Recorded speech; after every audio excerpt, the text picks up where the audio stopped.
6 de la tarde en punto, hora de nuestra cita. Qué gusto recibirlos aquí en Teología para Todos. Realmente me da muchísimo gusto que estemos juntos, que tengamos la posibilidad pues, de compartir la segunda sesión de nuestra serie de charlas. Y recuerden que, tengo varios anuncios que hacerles, entonces les pido mucho su atención. En primer lugar, pues que todos los micrófonos y cámaras permanezcan apagados durante la sesión. Les agradeceré muchísimo.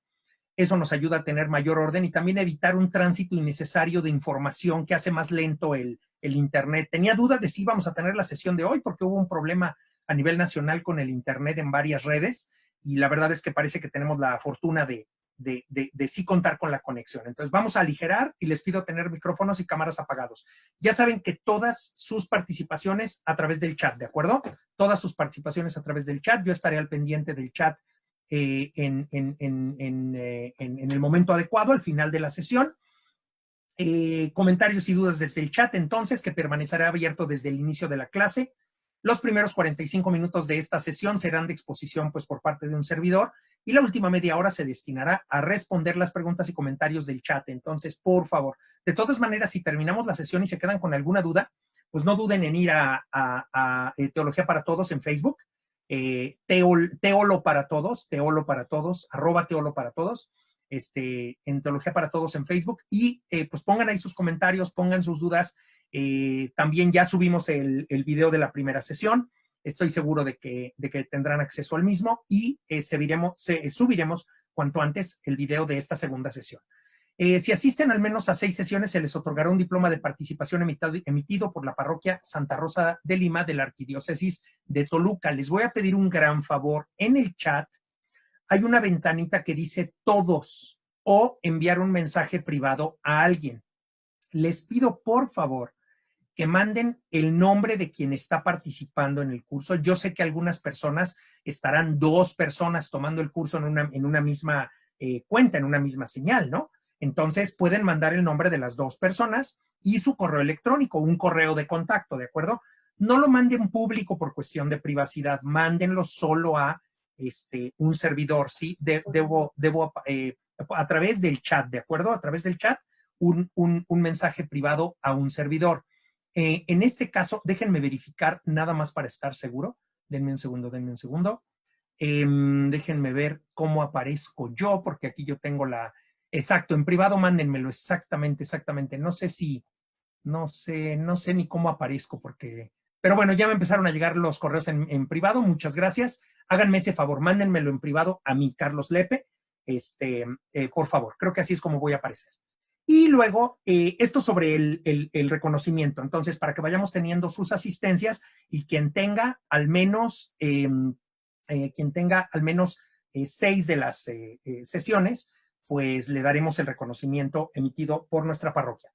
Y en caso de conducta inadecuada, bueno, pues los administradores se reservan el derecho de advertir o expulsar al participante. Está aquí muy, muy pendiente mi asistente. Y aquí vamos a ir trabajando en eso. Y pues les tenemos una pequeña sorpresa.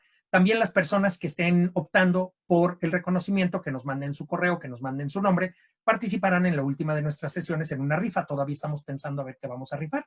Seguramente vamos a rifar un libro, es lo más probable. Pero bueno, pues en todo caso, todos son bienvenidos y me dará mucho gusto que estén aquí con nosotros. Muy bien. Bueno, pues vamos a comenzar. Ya empezamos a recibir sus mensajes. Gracias. Ya saben que los voy a revisar hasta el final de la sesión. Entonces, para aprovechar los minutos que tenemos, el tiempo de que disponemos, vamos a iniciar ahora mismo. Y el tema que nos ocupa el día de hoy, el tema que tenemos entre manos el día de hoy, es judíos y cristianos hermanos en la fe. Judíos y cristianos hermanos en la fe. Y les voy a explicar por qué tomamos este tema. Tomamos este tema porque recibimos una serie de sugerencias. Y en estas sugerencias nos hablaban sobre el tema de la comunidad judía, de los judíos, de nuestros hermanos judíos, de la religión judía. No puedo hablar de todos los temas en 45 minutos, pero voy a platicar un poco cómo ha ido cambiando la relación entre judíos y cristianos sobre todo a partir del Concilio Vaticano II. Entonces, pues vamos a entrar a este tema y vamos a ver cómo entendemos hoy día la relación entre judíos y cristianos. Judíos y cristianos, hermanos en la fe. Bueno, punto número uno. Voy a dejar de compartir la pantalla, y les voy a pedir, por favor, que ingresen a través de su celular, al otro celular que tengan ahí disponible, ingresen a www.menti.com y escriban el código 317519, ¿ok? Ingresen a www.menti.com, háganme ese favor en este momento. Ingresen a www.menti.com y escriban el código 317519. Denme un segundo. Voy a dejar de compartir la pantalla. Ahorita les voy a dar los datos. Denme un segundo, por favor. Porque voy a compartir otra pantalla. ¿Dónde está? Aquí está. Esta es la que voy a compartir ahora. Esta es. Bien, aquí lo tienen ya. Entonces, van a entrar a www.menti.com. www.menti.com, lo pueden ver en la parte de hasta arriba, www.menti.com, y van a poner el código 317519, ¿de acuerdo? Ya está abierta ahorita la votación, y lo que van a hacer ustedes es decirme cuál creen que es la población actual de judíos en el mundo. ¿Cuántos, qué, miles, cientos de miles, millones, cientos de millones? ¿Cuántos judíos hay en el planeta Tierra? Les pido un favor, no lo googleen, no busquen, no vale la pena. Hagan su voto, ¿sí? Hagan su voto. Ya recibimos un voto que dice 3 millones, hay quien dice 100 millones, me parece muy bien, sigan, y lo que vamos a hacer es, en un minuto voy a cerrar esta votación, les voy a dar un minuto, les voy a dar todo un minuto, 7 millones, me parece muy bien, sigan por favor, a ver quién más, quién da más, quién da menos, 15 millones, miren ustedes, a ver. Les digo, no revisen otras fuentes, no hay problema. Santa María, dividan los ceros con comas, por favor. ¿Cuánto dice aquí? Dice 1, 2, 3, algo así como 30 millones, me parece muy bien. Hay quien dice también 7 millones lleva 2 votos. Hay quien dice 2 millones. Llevamos apenas 7 votos, y ustedes son 39 participantes, entonces, por favor, vamos adelante. Quedan 29 segundos. ¡Ánimo! Hay quien dice, ¿qué? 8 millones, 20 millones, 7 millones. Gracias por ayudarme separando los ceros. Miren nada más ese montón de ceros. ¿Qué? 1, 2, 3, 1, 2, 3. 1, 2, 3, 1, 2, 3. Y 10, ¿qué? 10 millones, como 100 millones en todo el mundo. Vean ustedes. Ay, déjenme ver 1, 2, 3, 1, 2. 100 millones, sí. Coinciden, 100 millones. A ver, voy a cancelar el tiempo. A ver, tenemos apenas 12 votos. Vamos a dejarlos que voten un poquito más. Rápidamente, a ver si alguno de ustedes todavía puede entrar y ayudarnos con una votación. 3 millones. Sigan adelante. 90 millones. Muy bien. Ya tenemos 15 votos. Vamos a esperar a los 20 votos y cerramos la votación, ¿ok? Vamos a esperar a los 20 votos. www.menti.com y ahí siento mucho que aquí se esté tapando. Y el código es, ahorita les digo, 317519. 317519, ¿de acuerdo? Y ahí está su respuesta. Como 100 millones en todo el mundo, 125 millones, ¿sí? Muy bien, 90 millones. Ahí va. Bueno, no estamos quedando como en 15 votos. Vamos a dejarlo ahí. No les voy a dar la respuesta en este momento, pero ya tenemos otra respuesta, la 16ª. No voy a darles la respuesta en este momento, pero a lo largo de la sesión vamos a platicar de este tema. Entonces vamos a ver cuál es el tema. Hay quien dice que 350 millones, 100 millones en todo el mundo. Bueno, pues vamos a verlo. Me da mucho gusto recibir 120 millones, 3 millones, ¿no? 90 millones. Bueno, vamos a dejarlo hasta aquí. Voy a salir de esta lámina. Les agradezco mucho su participación. Como pueden ver, esta es otra manera también en la que podemos interactuar, y lo vamos a ir haciendo a lo largo de las sesiones, ¿de acuerdo? Por lo pronto, hoy, pues solamente les pedí una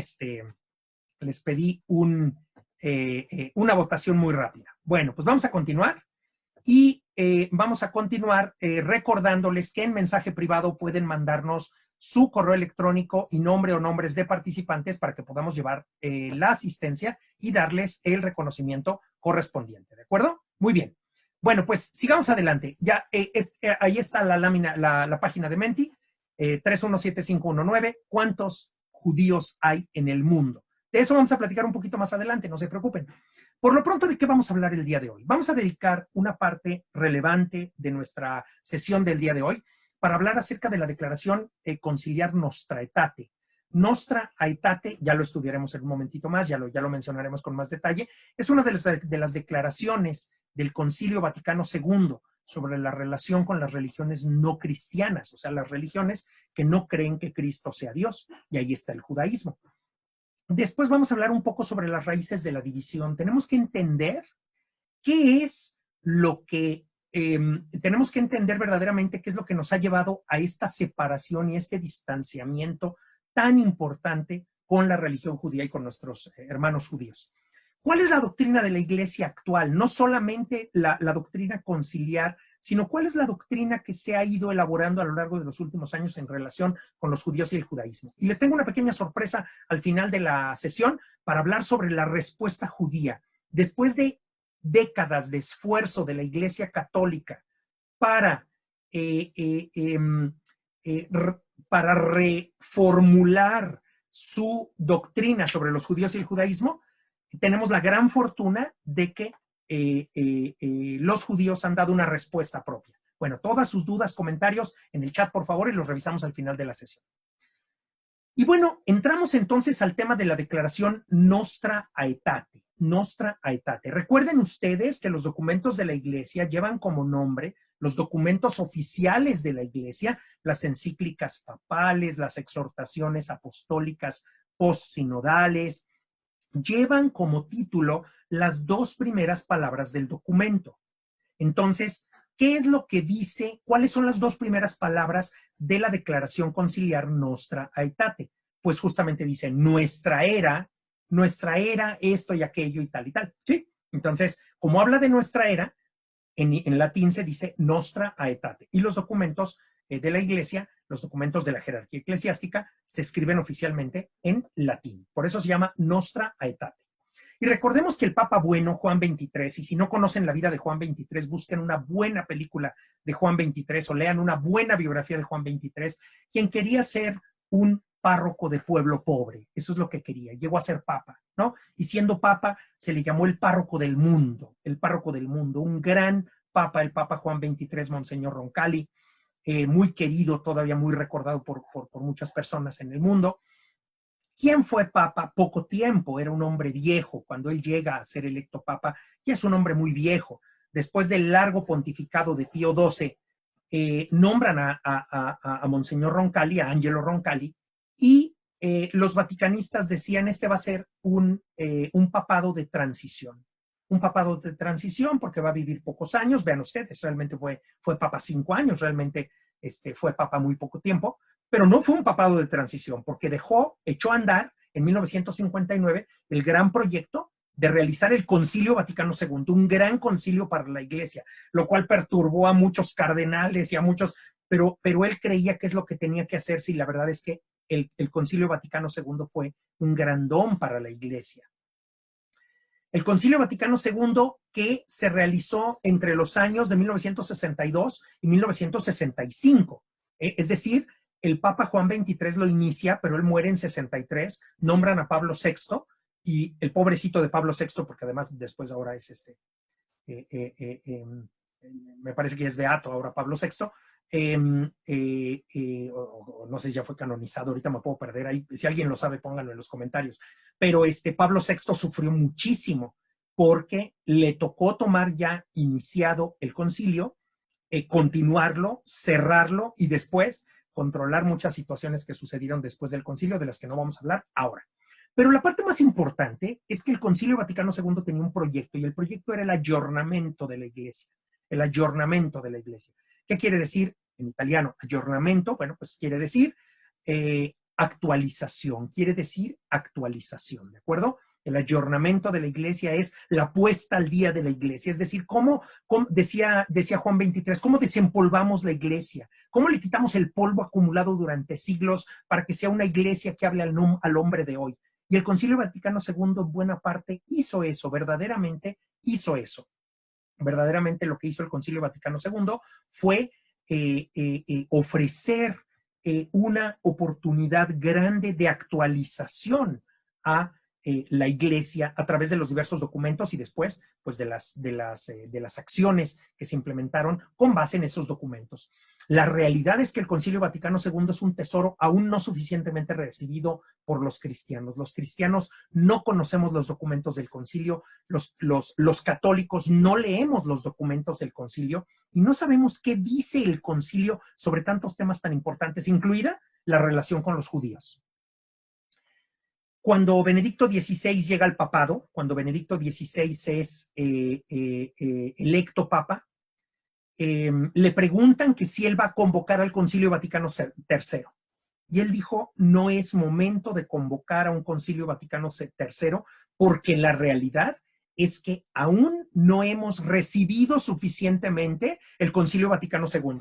Entonces yo creo que de verdad, si algo nos podríamos llevar como tarea de esta sesión es busquen los documentos del Concilio Vaticano II, están en el sitio del Vaticano, entren al sitio del Vaticano, pónganse a leer, hay cosas maravillosas, la Constitución Lumen Gentium, la Constitución Gaudium et Spes, Sacrosanctum Concilium, que es también un documento importantísimo sobre la reforma de la liturgia, Nostra Aetate, sobre la relación con las iglesias, con las religiones no cristianas. Bueno, pues hay una cantidad de documentos maravillosos que el Concilio Vaticano II todavía tiene mucho que ofrecernos. Y en este marco, en el marco del Concilio Vaticano II, se produce la declaración Nostra Aetate sobre las relaciones de la Iglesia con las religiones no cristianas. Y es un documento del 28 de octubre de 1965. Ya habíamos dicho, me regreso un poquito a la lámina anterior, ya habíamos dicho, perdón, me quiero regresar, que el concilio termina en 65. En realidad el concilio termina en diciembre de 65. Entonces piensen ustedes que este es un documento de octubre de 65, o sea, ya se estaba acabando el concilio, pero era muy importante que se realizara una declaración sobre la relación de la Iglesia con las religiones no cristianas. ¿Cuáles son las religiones no cristianas? Pues las religiones que no tienen a Cristo como Dios, aquellas que no tienen a Cristo como Dios, como es el budismo, como es el hinduismo, como es el islam, que no tienen a Cristo como Dios, y por supuesto como el judaísmo. Vamos a leer un pedacito de la introducción. Es un documento muy breve, ¿eh? Es un documento muy breve, la verdad, se lee en 20 minutos. Y vamos a leer el proemio, es decir, las primeras palabras. Dice, y quiero que relacionen este proemio con lo que vimos la clase pasada, ¿de acuerdo? Lo que vimos la sesión pasada. La sesión pasada dijimos que en nuestro corazón llevamos la pregunta por el sentido de la vida y dijimos que esa pregunta por el sentido de la vida es lo que nos abre, es como el hueco de la pieza del rompecabezas donde entra Dios. Dios entra porque ha creado un corazón inquieto en nosotros y porque no encontramos el sentido de la vida aquí. Vean lo que dice Nostra Aetate. Los hombres esperan de las diversas religiones la respuesta a los enigmas recónditos de la condición humana, que hoy como ayer conmueven íntimamente su corazón. ¿Qué es el hombre? Y vean la siguiente pregunta. ¿Cuál es el sentido y el fin de nuestra vida? Esa es la respuesta que buscamos en las religiones, como lo dijimos la sesión pasada. El bien y el pecado, el origen y el fin del dolor, el camino para conseguir la verdadera felicidad, la muerte, el juicio, la sanción después de la muerte. ¿Cuál es finalmente aquel último e inefable misterio que envuelve nuestra existencia, del cual procedemos y hacia dónde nos dirigimos? ¿Cuál es ese misterio? Para eso son las religiones, para tratar de encontrar respuestas. Y las religiones naturales quieren responder desde el esfuerzo humano y las religiones reveladas responden desde la revelación de Dios. Maravilloso, ¿no? Bueno, seguimos adelante. Dedico un espacio al Islam en el número 3 y al judaísmo el número 4. Y vamos a leer completo el número 4 y le vamos a dedicar varios minutos porque quiero que leamos esto con mucha calma.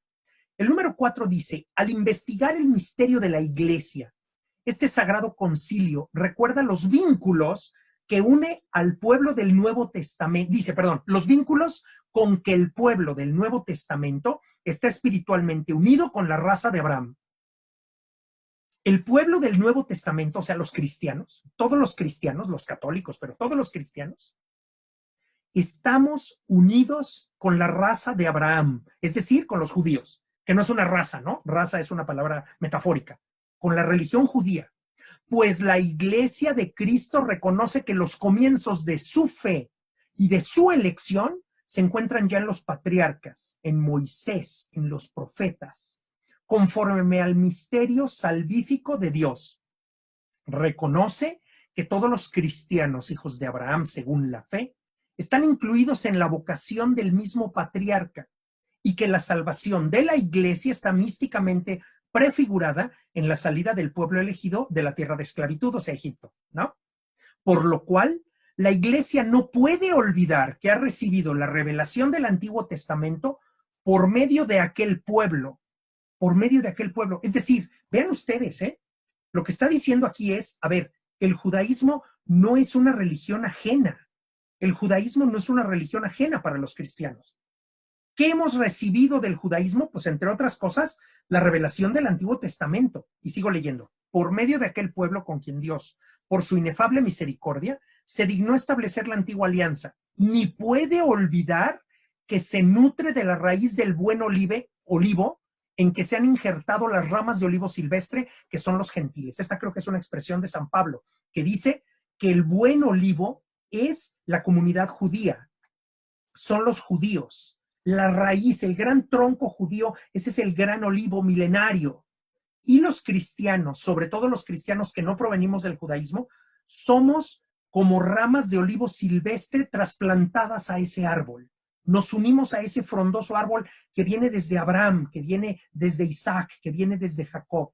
Y entonces dice, cree pues la iglesia que Cristo, nuestra paz, reconcilió por la cruz a judíos y gentiles y que de ambos hizo una sola cosa en sí mismo.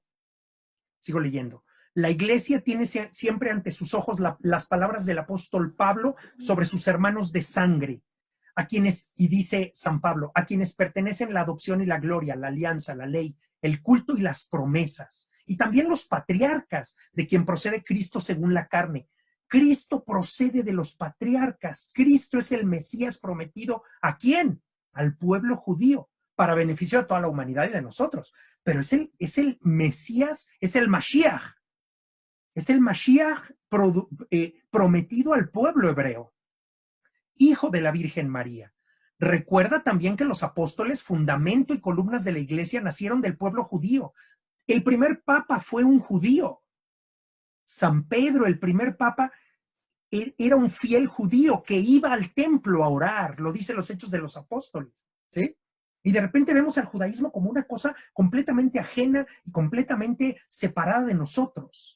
Así como muchísimos de aquellos primeros discípulos que anunciaron al mundo el evangelio de Cristo. Como decía un buen amigo mío, María no rezaba con las manos juntas, así rezamos nosotros. María rezaba como mujer judía, ¿sí?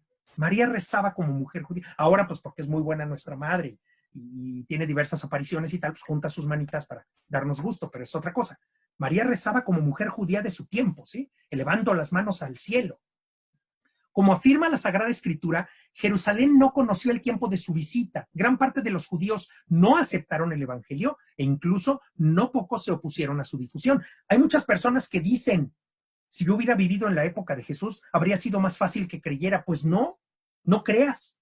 Eso no es del todo cierto, porque la realidad es que gente del tiempo de Jesús que lo vio y lo vio hacer milagros y lo escuchó, no se convirtieron y no lo siguieron.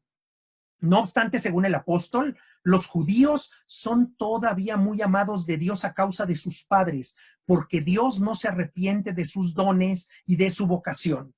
O sea, ¿tiene sentido ser judío hoy día? Sí, sí tiene sentido.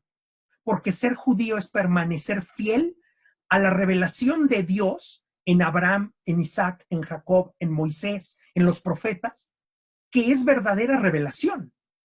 Y por tanto, tiene sentido. Dios no se arrepiente de sus dones y de su vocación. Dios llamó a los judíos a practicar el judaísmo. Después les mandó el Mesías. Y los cristianos estamos convencidos de que el Mesías es la plenitud de esa revelación. Pero quien no acepta la plenitud de esa revelación y se queda con la antigua alianza, sigue siendo fiel a Dios.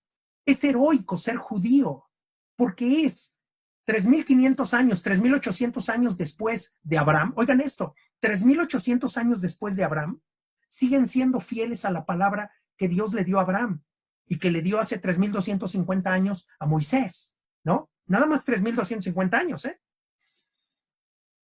Y dice, la iglesia, juntamente con los profetas y el mismo apóstol, espera el día que solo Dios conoce, en que todos los pueblos invocarán al Señor con una sola voz y le servirán como un solo hombre, según Sofonías, ¿no? Como es por consiguiente tan grande el patrimonio espiritual común a cristianos y judíos, este sagrado concilio quiere fomentar y recomendar el mutuo conocimiento y aprecio entre ellos, Tenemos que conocernos y tenemos que apreciarnos, judíos y cristianos, que se consigue sobre todo por medio de los estudios bíblicos y teológicos y con el diálogo fraterno.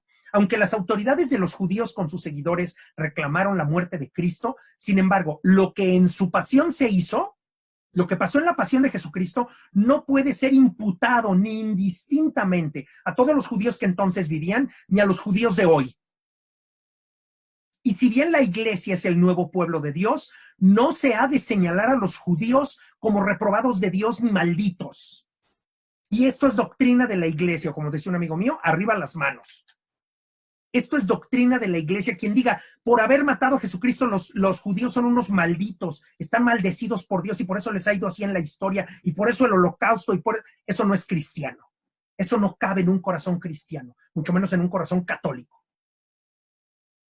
Porque es doctrina de la iglesia que no se ha de señalar a los judíos como reprobados ni malditos, como si esto se dedujera de las Sagradas Escrituras. Por consiguiente, procuren todos no enseñar nada que no esté conforme con la verdad evangélica y con el Espíritu de Cristo, ni en la catequesis ni en la predicación de la palabra de Dios.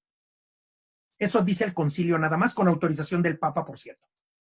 Además, la iglesia, que reprueba cualquier persecución contra los hombres, consciente del patrimonio común con los judíos e impulsada no por razones políticas, sino por la religiosa caridad evangélica, deplora los odios, persecuciones y manifestaciones de antisemitismo de cualquier tipo y persona contra los judíos. Por lo demás, Cristo, como siempre lo ha profesado y profesa la iglesia, abrazó voluntariamente y movido por inmensa caridad su pasión y muerte por los pecados de todos los hombres, para que todos consigan la salvación. Es pues deber de la iglesia en su predicación al anunciar la cruz de Cristo como signo, anunciar la cruz de Cristo como signo del amor universal de Dios y como fuente de toda gracia. Habría muchísimo que decir sobre Nostra Aetate, a pesar de que son 10 parrafitos, no los tengo contados, ¿no? Pero ya los contarán ustedes. A pesar de que son 10 parrafitos, es tan rico, es tan profundo, pero lo que dice es, no podemos decir que los judíos son malditos, rechazados de Dios, ¿no? Y lo que sucedió en la pasión de Cristo no puede ser indistintamente imputado ni a los judíos de su tiempo, ni mucho menos a los judíos actuales. Porque dice, no sé si lo voy a decir más adelante, pero San Francisco de Asís tiene una frase maravillosa en el Catecismo de la Iglesia Católica que dice, no culpes a los romanos de crucificar al Señor. No fueron los romanos y no fueron los demonios. Eres tú cada vez que te regodeas en tus pecados. Eres tú cada vez que pecas. Y sobre todo cuando pecas voluntariamente y con conciencia. Tú estás crucificando a Jesucristo porque Jesús padeció lo que padeció por el pecado. Por tanto, no hay que mirar con dedo flamígero, ¿no? A los demás, es que hay que mirarse a uno mismo. ¿Cuáles son las raíces de la división? ¿Cuáles son las raíces de la división? Las raíces de la división entre judíos y cristianos hay varias raíces. Una de ellas es la expresión judíos en los evangelios. Porque pareciera que los judíos son un grupo que se opone a la predicación de Jesucristo. Dice, el día de Pentecostés, estando bajo llave los apóstoles por miedo a los judíos, a ver, vamos por partes, ¿no? Todos los que estaban ahí encerrados eran judíos también. Entonces, ¿qué quiere decir por miedo a los judíos? Bueno, quiere decir por miedo a los judíos que se oponían al cristianismo, que se opusieron a Jesús y ahora se oponían al grupo de Jesús, ¿de acuerdo? La expresión judíos, leída hoy día, pareciera que habla de otros, que son los enemigos, pero ese es un error. En realidad es nada más un término que hay que suavizar y que hay que cuidar, porque en realidad judíos eran los cristianos, los primeros cristianos, y eran los judíos que estaban allá afuera. Los que estaban a favor del cristianismo y los que eran indiferentes también eran judíos, y los que se oponían. Pero en la expresión judíos a veces se usa más bien para hablar de los que se oponían. Lamentablemente sucede en los evangelios y sí genera una impresión inadecuada, que no es real. También la ausencia de una predicación adecuada que fomente el aprecio y conocimiento del judaísmo. Es decir, ¿cuántas veces se aprovecha la homilía para hablar un poco sobre los judíos? Un poco. A ver, les voy a decir también una cosa. Es que muy pocos de nosotros conocemos judíos. También eso es cierto. Medio los vemos en la tele, medio en alguna serie de televisión y tal. Pero la verdad es que parece que hay pocos judíos en el mundo, acuérdense de sus respuestas, ¿eh? Ahorita volvemos a ellas. Pero hay una ausencia de predicación adecuada que fomente el aprecio y el conocimiento del judaísmo. Y el malentendido de que se trata de dos religiones completamente diferentes. Dos religiones que no tienen nada que ver. A ver, vamos por partes. Una cosa es que el judaísmo no haya querido, muchos judíos, digamos, no reconocieron en su momento, y los judíos de hoy no reconocen a Jesús como el Mesías, y otra cosa es que los cristianos no veamos, ya lo leímos en Nostra Aetate, ya vimos cómo efectivamente la fe cristiana, la fe católica, reconoce como propia la herencia judía, ¿de acuerdo? No son religiones, dos religiones completamente diferentes. Y tengo que darles un dato más, y este dato es la condición minoritaria del judaísmo. El judaísmo es una religión minoritaria prácticamente en todo el mundo hasta 1948, que aparece el Estado de Israel. Y de eso vamos a platicar en un momento más para que lo entendamos de mejor manera. Esto que les acabo de decir aquí lo voy a desarrollar sobre todo estos dos últimos puntos, si se trata de dos religiones diferentes. Y el tema de la condición minoritaria del judaísmo lo vamos a desarrollar en las láminas siguientes. Son dos religiones diferentes. Realmente el judaísmo y el cristianismo son dos religiones diferentes. Les voy a contar cuál es la diferencia entre diálogo interreligioso y diálogo ecuménico. Cuando los católicos platicamos con los budistas, eso se llama diálogo interreligioso. Cuando los católicos platicamos con los hinduistas, eso se llama diálogo interreligioso, porque somos dos religiones diferentes.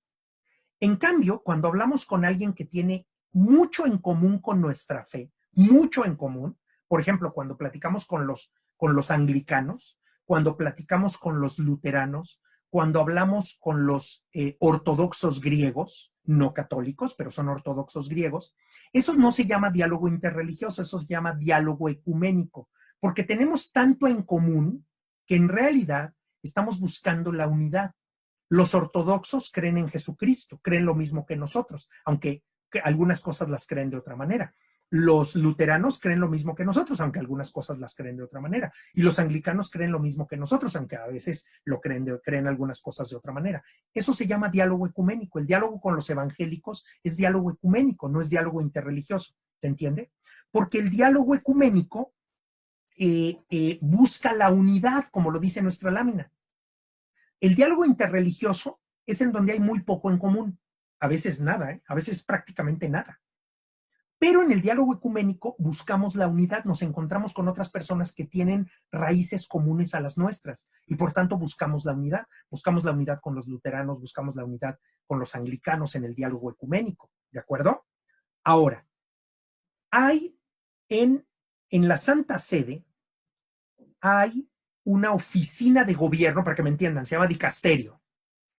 En la Santa Sede, en el Vaticano, hay una oficina de gobierno, hay un dicasterio que se llama la Pontificia Comisión para la Unidad de los Cristianos, ¿de acuerdo? La Pontificia Comisión para la Unidad de los Cristianos. Y dentro de la Pontificia Comisión para la Unidad de los Cristianos hay una comisión particular para el diálogo con los judíos. Y se llama la Pontificia Comisión para las Relaciones Religiosas con el Judaísmo, como lo pueden ver en la lámina. Es la Pontificia Comisión para las relaciones religiosas con el judaísmo. Y depende de la Pontificia Comisión para la Unidad de los Cristianos. Oye, ¿pero cómo? La Pontificia Comisión para la Unidad de los Cristianos busca la unidad entre los cristianos. ¿Qué tienen de cristianos los judíos? Pues, si respondemos desde una perspectiva cristiana, todo. Es que el judaísmo es la base del cristianismo, no es una religión ajena. No es una religión ajena, es nuestra fe. La fe judía también es nuestra, mediada por la presencia del Salvador, Jesucristo, Dios hecho hombre, ¿sí? Por eso, la Pontificia Comisión para las Relaciones Religiosas con el Judaísmo depende de la Pontificia Comisión para la Unidad de los Cristianos. Qué sorprendente, ¿no? Pero qué elocuente de la importancia que tiene el judaísmo para la fe católica. Ahora vamos a hablar de la condición minoritaria del judaísmo. Y bueno, pues ya vimos los resultados de Menti, ya no me voy a regresar porque ya el tiempo se nos está yendo volando. Y vamos a llegar a buen puerto, no se preocupen. Pero lo que quiero decirles es que el judaísmo es una religión minoritaria en el mundo. Algunos de ustedes dijeron 100 millones, algunos de ustedes dijeron 20 millones, algunos dijeron 7 millones, otros dijeron 15 millones de judíos en el mundo. Pues les voy a dar el dato. En el año 2019, oficialmente hay 14.8 millones de judíos en el mundo.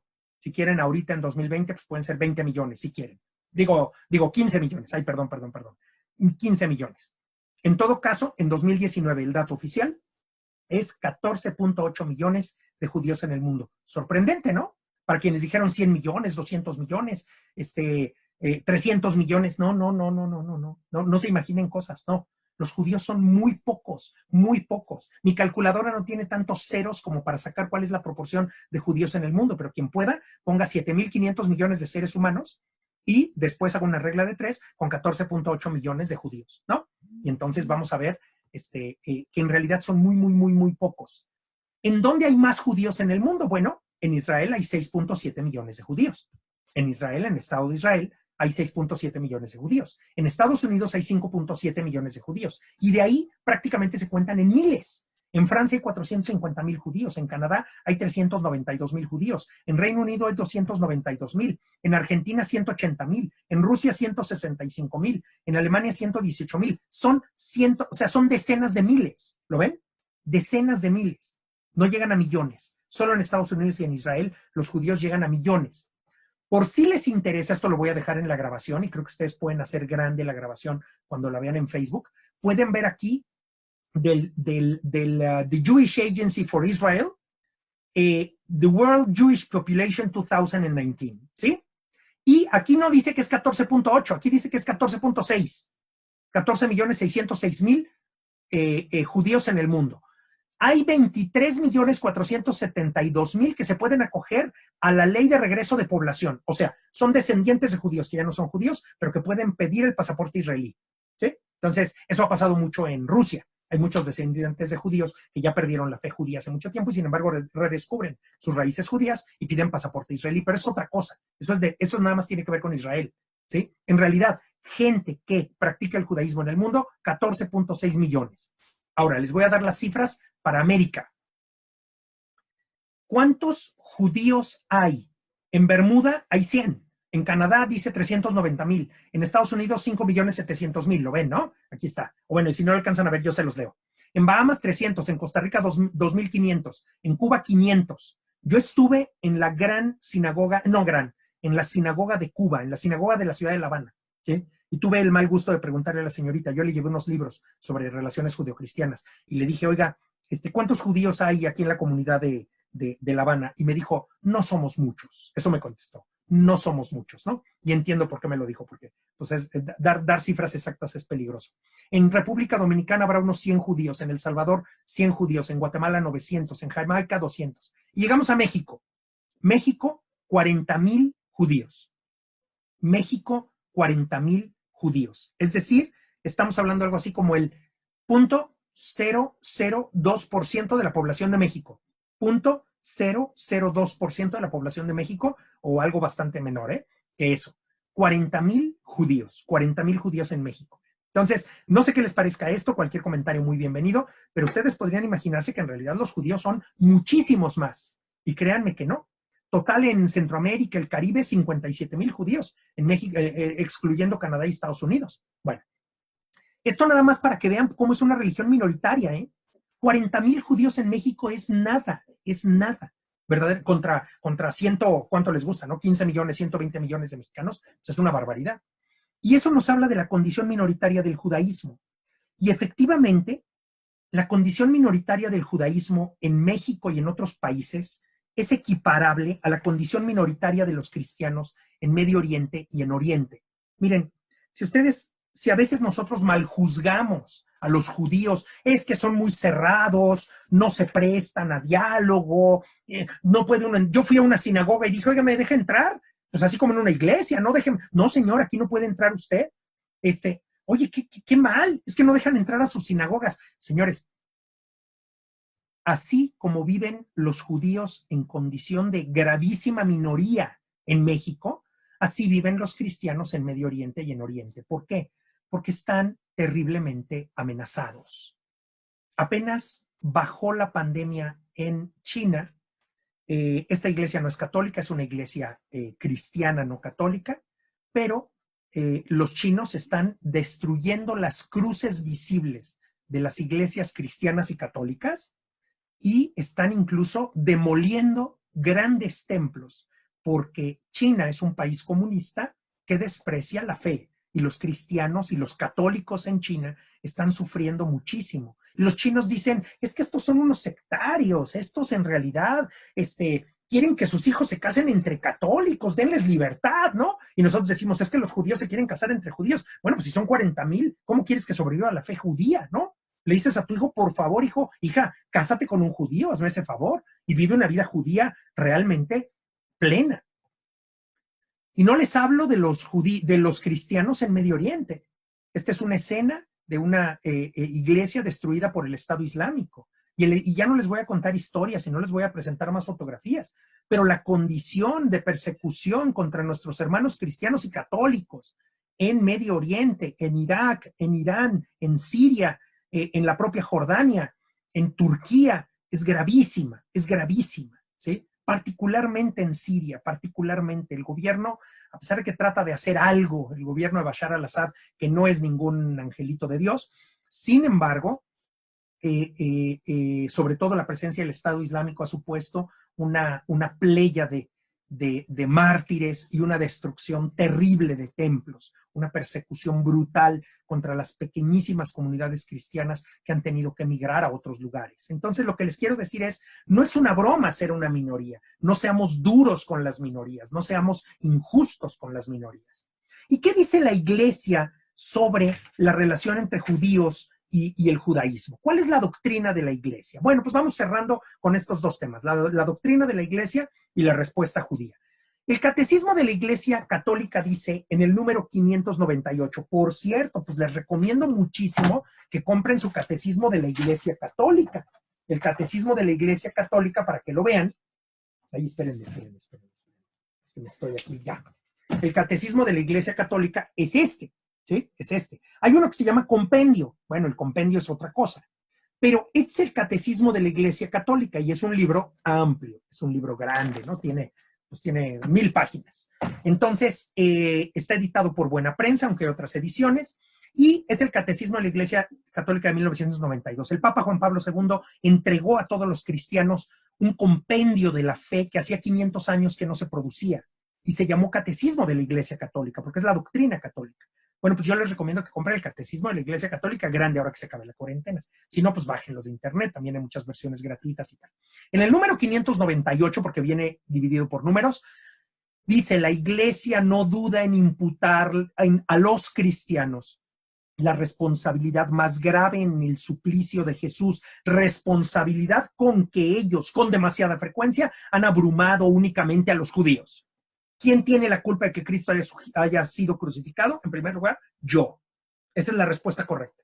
¿Quién tiene la culpa de que Cristo haya sido crucificado? En primer lugar, yo. Y después todos los pecadores.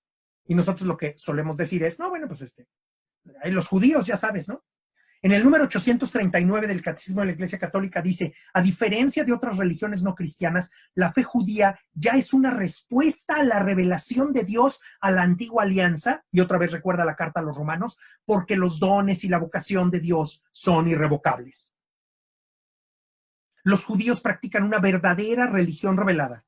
Los judíos practican una verdadera religión revelada y viven heroicamente la fe en condiciones de minoría religiosa, viven heroicamente la fe de sus padres. Y entonces de verdad debiéramos apreciar profundamente a nuestros hermanos judíos que no solo tienen grandes nexos con nosotros, sino que además viven heroicamente su fe. El Papa Juan Pablo II visitó la sinagoga de Roma, creo que en 1983, creo, ya no me acuerdo, no lo anoté aquí, pero en el discurso, en la visita a la sinagoga de Roma, dijo, la religión judía no nos es extrínseca, no nos es ajena, sino en cierto modo la religión judía es intrínseca a nuestra religión.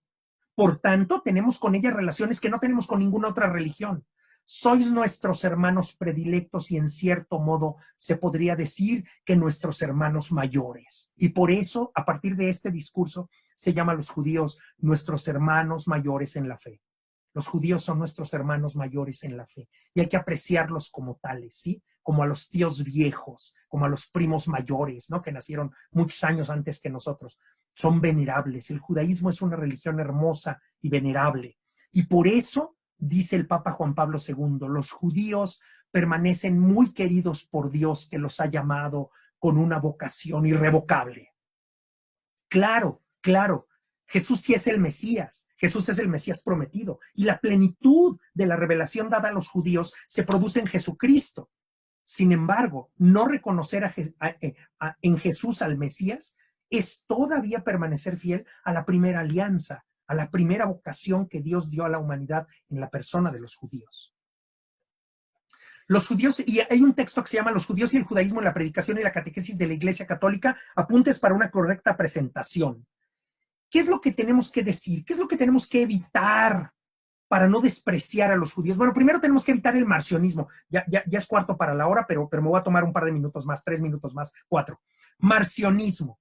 Hubo un hereje que se llamó Marción que decía, en realidad el Dios del Antiguo Testamento es un Dios brutal, celoso, violento, y el Dios del Nuevo Testamento es un Dios de amor, es un falso.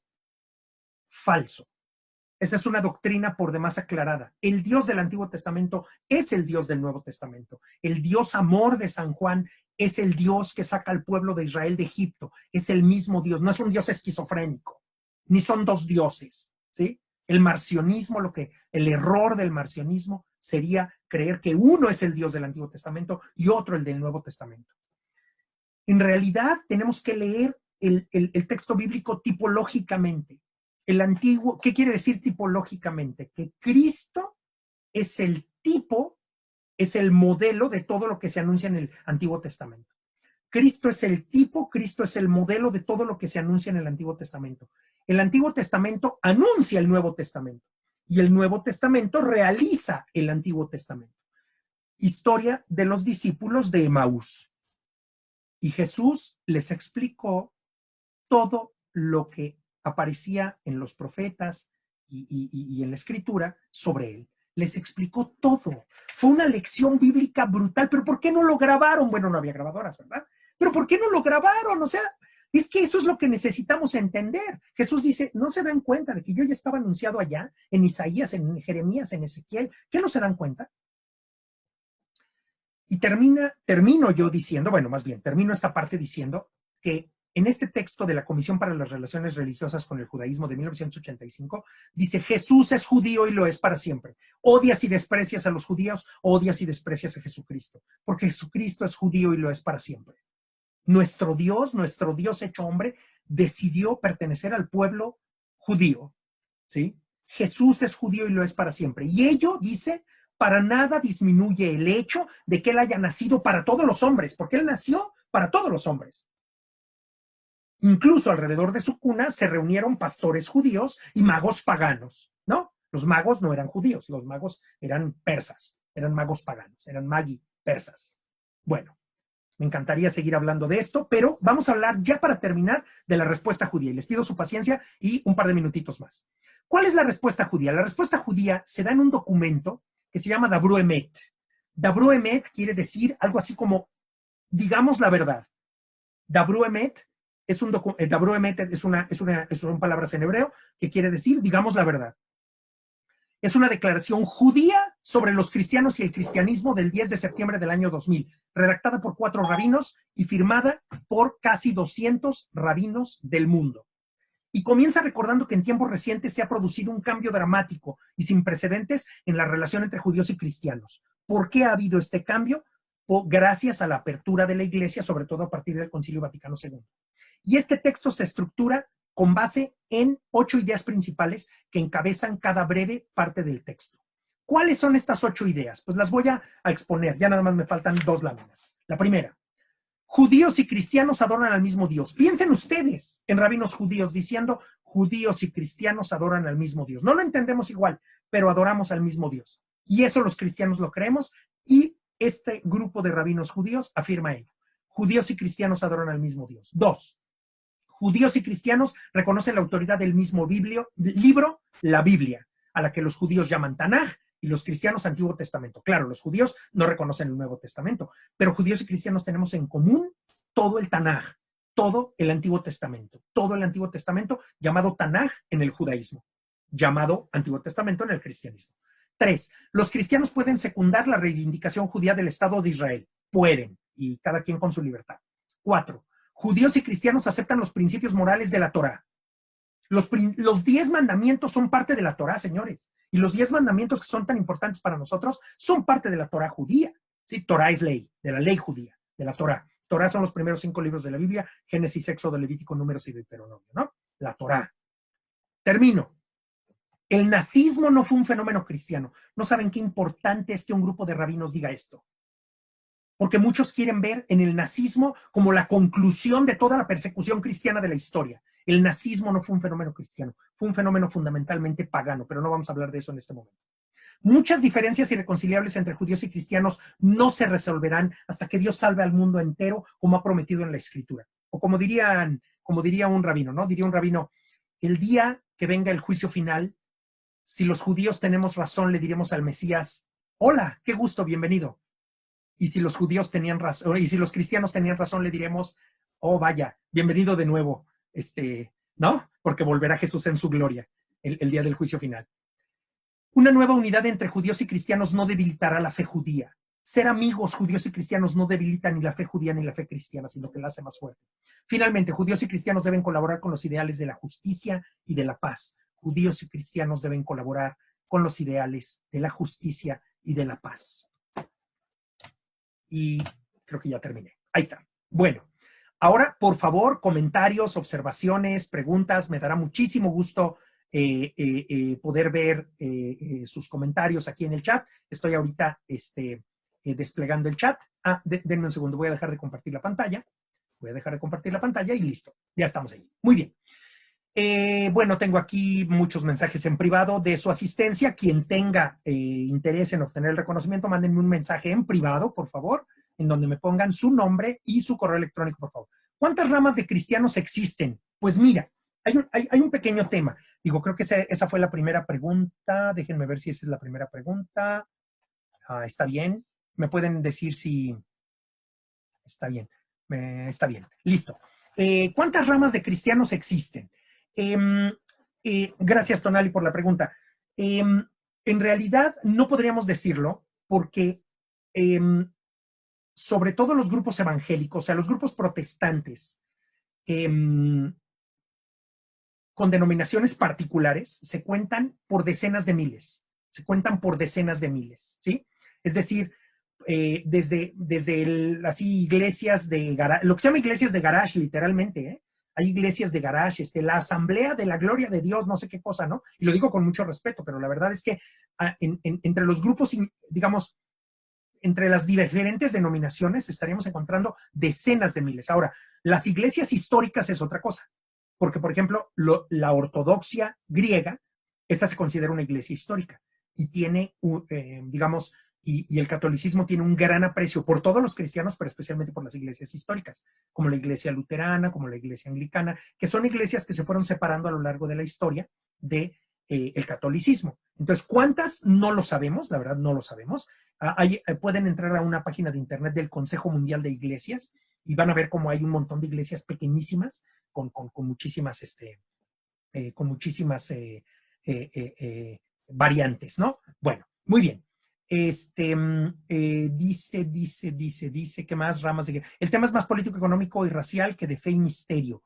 Enrique López dice, el tema es más político, económico y racial que de fe y misterio. No lo sé, no lo sé. No sé exactamente a qué te estás refiriendo, Enrique. O sea, la verdad es que, como tú lo dijiste en un momento de la exposición, supongo que tienes razón en buena parte de lo que estás diciendo. Pero yo te voy a decir, a ver, el tema es más político y económico. El tema del Estado de Israel, sí. Y podemos ser amigos de los judíos y no estar a favor del Estado de Israel. Ese es otro tema, ¿no? Ese es otro tema completamente diferente. Es decir, no por practicar el aprecio a los judíos estamos obligados a ser sionistas, ¿sí? Es decir, a aceptar y promover el Estado de Israel. Nos puede parecer extraño el Estado de Israel, nos puede parecer mucho, no lo vamos a discutir ahora. Ahora, nada más yo corregiría, el tema político y económico puedo estar de acuerdo, pero racial no, porque en realidad los judíos no son una raza. En realidad los judíos no son una raza. La tipología física de los judíos varía radicalmente. Hay judíos ashkenazitas que vienen históricamente más o menos pues, de la parte oriental de Europa y del centro de Europa y que tienen rasgos blancos, tienen piel blanca, ojos claros. Y en cambio, los judíos sefaraditas provienen principalmente de Sefarad, de España. Los reyes católicos en alrededor de 1500, 1492, si no me equivoco, 1491, los expulsan de España y se van al norte de África y Medio Oriente y adquieren rasgos típicos del norte de África y Medio Oriente. O sea, son más cobrizos, son más morenitos, se parecen mucho más a nosotros, ¿no? Entonces los vemos menos europeos. A los ashkenazitas los vemos más europeos. Entonces no es un tema racial, no es un tema racial, pero sí es un tema, sin lugar a dudas, el judaísmo es un tema de fe y misterio. El judaísmo sí es un tema de fe y misterio porque es la respuesta a un Dios que se revela. Es la respuesta a un Dios que se revela. Y otra cosa es que creamos que los judíos tienen mucho dinero, lo cual es un prejuicio. Y otra cosa, porque yo tengo buenos amigos judíos que no tienen mucho dinero. Y otra cosa es que creamos que los judíos siempre se han dedicado a las finanzas y tal. A ver, esos son ciertos tipos de prejuicios típicos de nuestra época, ¿no? Pero en realidad hay judíos de todo, hay judíos para todo, y en el fondo, no en el fondo, en realidad el judaísmo es una religión, y es una religión que quiere responder generosamente a Dios. ¿Qué pasa con los musulmanes que sí creen en Jesús pero no lo ven como el Mesías? ¿Qué pasa con el Corán? Gracias, Natieli Guadarrama, por tu pregunta. A ver, ya había explicado la clase pasada, lo cual no estás obligado a recordarla, porque además hablo tan rápido que pues, es muy difícil acordarse de todas las cosas, pero todo esto va a venir en el examen final, no es cierto, no habrá examen final, no se preocupen. A ver, lo que les quiero decir es, el Islam es una religión que cuando nace, Mahoma afirma que va a corregir a judíos y cristianos. O sea, ese es el gran tema del Islam. Los elementos comunes entre el judaísmo, el cristianismo y el islam son verdaderamente pocos, porque Mahoma afirmó que los judíos habían pervertido la revelación de Dios y que los cristianos habían pervertido la revelación de Dios y que Jesús en realidad, entonces, ¿qué dicen los judíos sobre Jesús? Que es un profeta y ya, un profeta, igual que todos los demás profetas. Y que en realidad no es el Mesías, por supuesto que no es el Mesías, porque ellos no creen que Dios se pueda hacer hombre, ¿sí? Que Dios se pueda hacer hombre, que en eso se basa la fe cristiana. Entonces, lo que yo les decía es, ¿qué pasa con el Islam como religión revelada? Bueno, pues lo que pasa con el Islam como religión revelada es que en realidad tiene más características de religión natural que de religión revelada.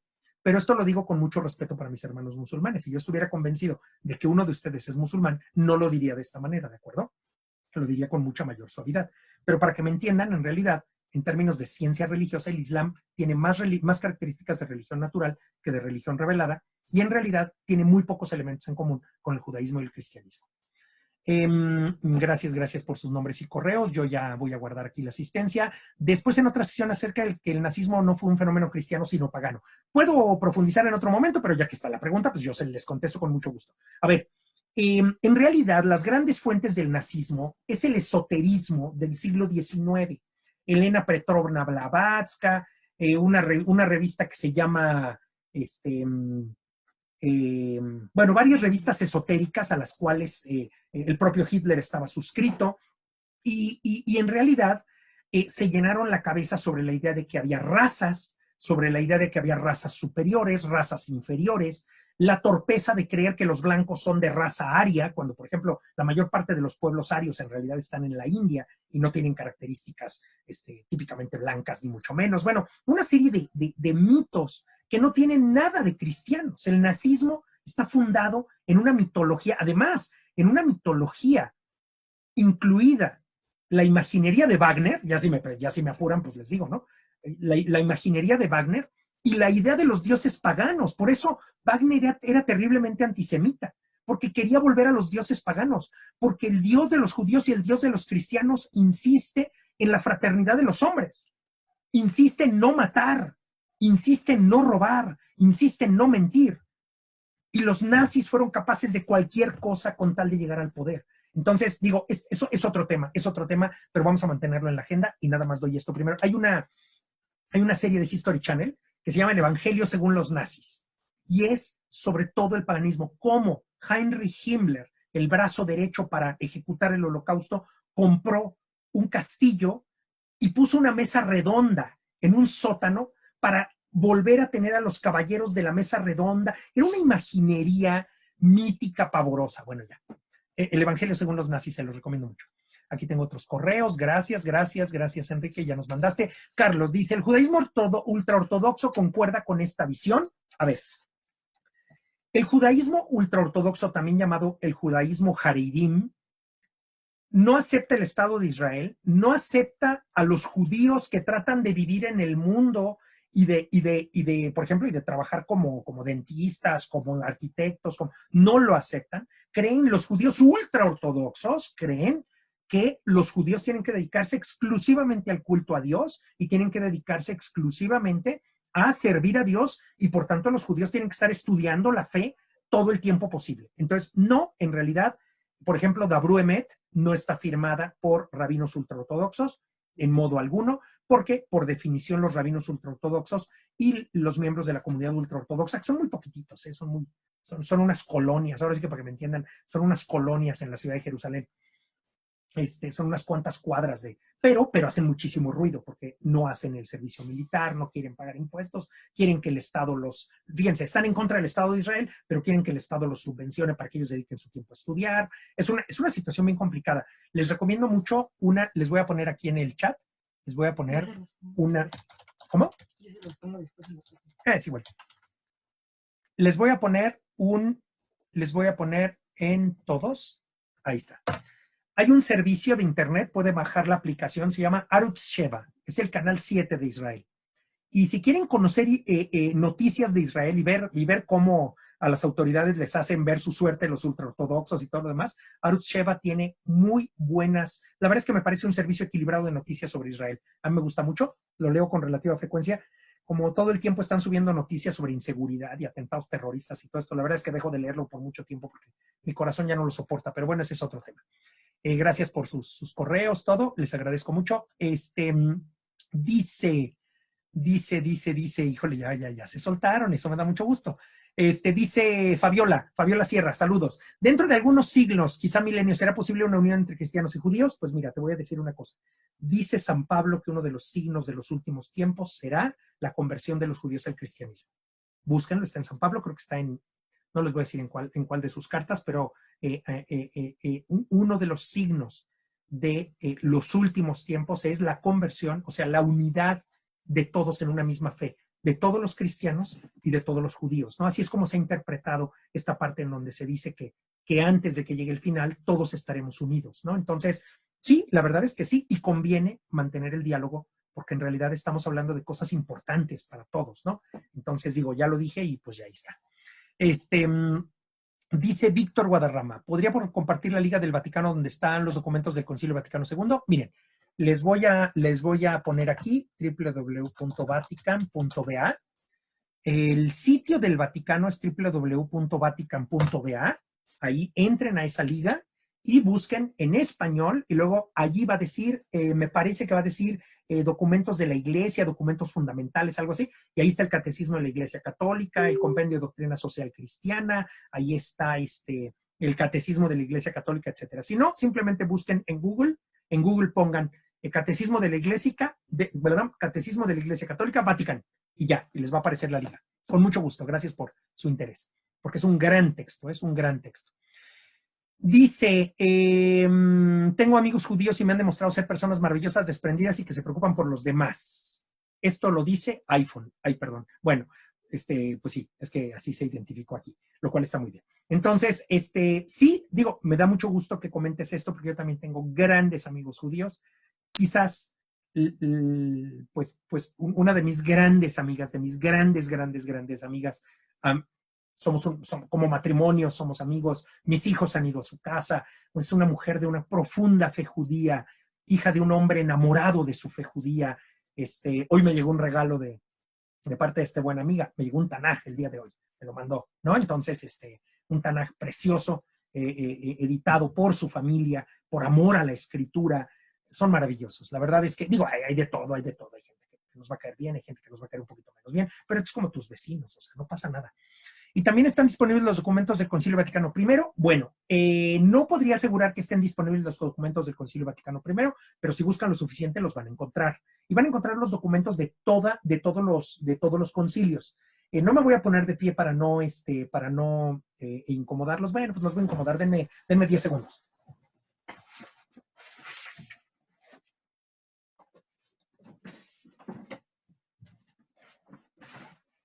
Ya que están preguntando acerca del magisterio de la Iglesia, es decir, ¿dónde puedo encontrar los documentos del Concilio Vaticano II? ¿Dónde puedo encontrar los documentos del Concilio Vaticano I? Oye, los documentos del Concilio de Nicea. Oye, ¿dónde puedo conseguirlos? Bueno, pues aquí está. Aquí está. ¿Cuántas páginas son? Son como 1700 páginas. Y es un libro que se llama El Magisterio de la Iglesia. Es un libro que se llama El Magisterio de la Iglesia. La primera edición de este libro, El Magisterio de la Iglesia, lo vamos a subir a la página de internet, lo vamos a subir a Facebook. La primera edición la hizo Henrik Denzinger. Cuando murió, lo actualizó el libro Peter Hünermann. Y entonces hoy día se conoce como el Denzinger-Hünermann. No tiene todos los documentos, porque sería absurdo pensar que todos los documentos de toda la historia de la Iglesia, pero es una selección de los principales pasajes de todos los documentos de la historia de la Iglesia. Es un tesoro, es uno de mis tesoros.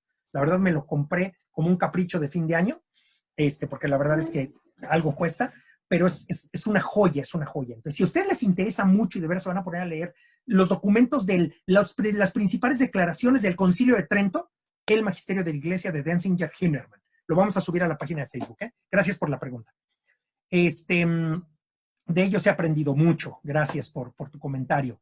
La misma Eucaristía es basada en tradiciones judías. ¿Podrías mencionar ciertos ejemplos? A ver, la Eucaristía tiene una diferencia cualitativa entre el judaísmo y el cristianismo, porque en el judaísmo, en toda gran ceremonia, se bendice el pan y el vino. La diferencia cualitativa es que para los cristianos, la bendición del pan y el vino es convertir el vino en la sangre de nuestro Señor Jesucristo y el pan en el cuerpo de nuestro Señor Jesucristo. Y entonces hay una diferencia profunda, pero las palabras para convertir el pan y el vino son prácticamente idénticas. Claro, los judíos no dicen esto es mi cuerpo, pero dicen bendito sea Señor Dios del universo por este pan, fruto de la tierra y del trabajo del hombre. Lo dicen, pero lo dicen en hebreo. ¿Sí? ¿Sí? Baruch atah Adonai. ¿Sí?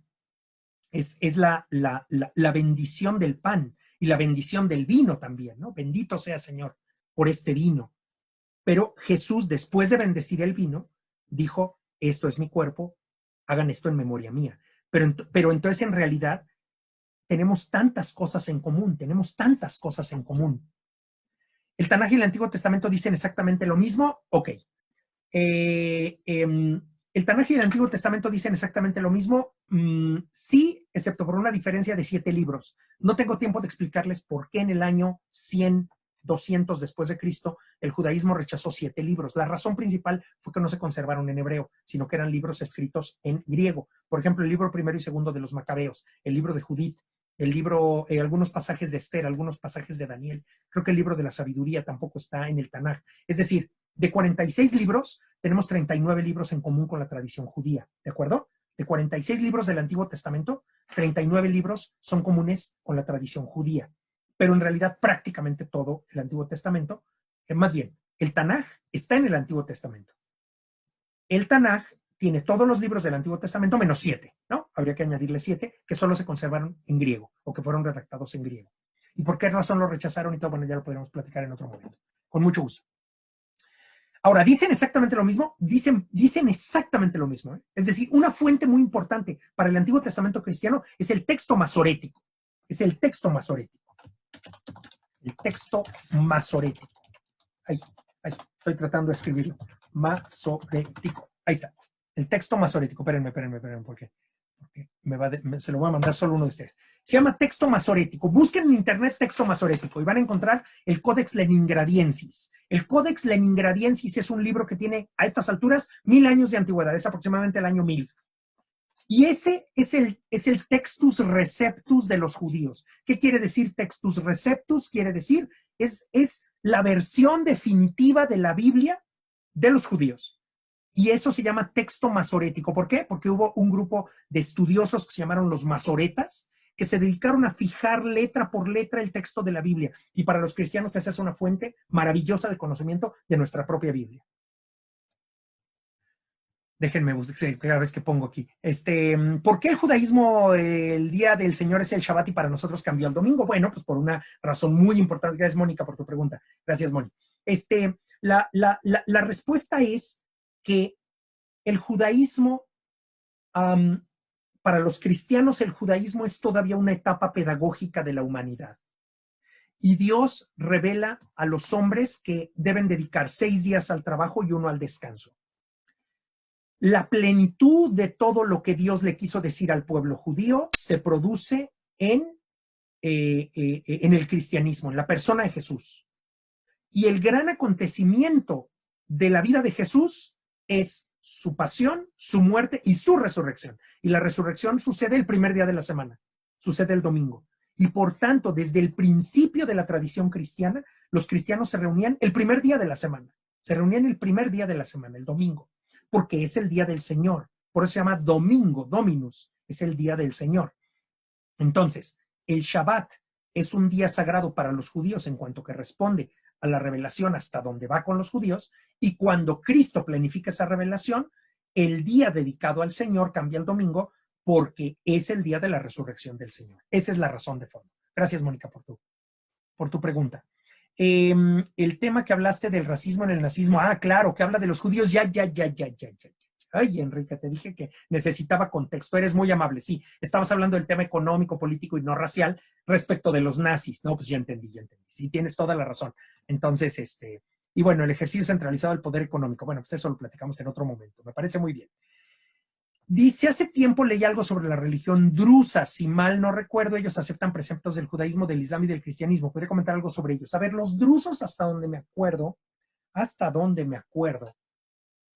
efectivamente se considera ya una religión distinta. Es una religión que nace del Islam, en realidad nace del Islam, y tiene doctrinas muy particulares. No las puedo detallar en este momento porque ni siquiera las recuerdo con precisión, pero los drusos fueron musulmanes, se separaron de los musulmanes, y aunque muchos consideran a los drusos una rama del Islam, en realidad tienen características muy particulares. Tienen mucho más en común con los musulmanes que con los judíos y cristianos. Ahora, los drusos que viven en el Estado de Israel han ido adoptando tradiciones también de tipo judío. Por eso quizás has oído que se dice que aceptan algunos preceptos del judaísmo y del cristianismo, pero en realidad tienen más características judías. Muchas gracias por los comentarios, muchas gracias y listo. Bueno, creo que acabamos con esto, creo que terminamos con esto, con todo lo que son los comentarios. Y voy a cerrar, como nos quedan un poco más o menos un minuto, voy a cerrar con un textito que escribió un alumno mío judío. Y mi alumno judío escribió un texto que se llama Son diferentes. Así que si me tienen paciencia y me tienen paciencia 2 minutitos después de las 7:15, leo algunos pasajes de este texto que creo que les va a gustar. Por cierto que ya se va a ver el nombre de mi alumno aquí en